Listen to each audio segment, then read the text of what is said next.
Day everyone, our storyboard for today is all about fetal heart monitoring using a stethoscope. Procedure: identify the correct patient.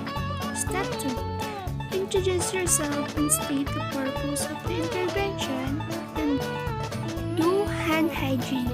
Expose the part to be examined, keeping a cover on the other part. Perform Neufels maneuver to locate the back. Second maneuver, umbilical grip. Place the diaphragm of the stethoscope onto the client's abdomen where fetal back is located. Count the beat in 1 whole minute. 2 beats are equal to 1 count.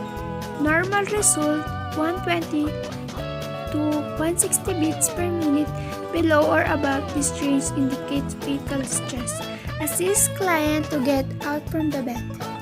Wash hand, record your findings on the client chart or record and report your findings to the attending physician.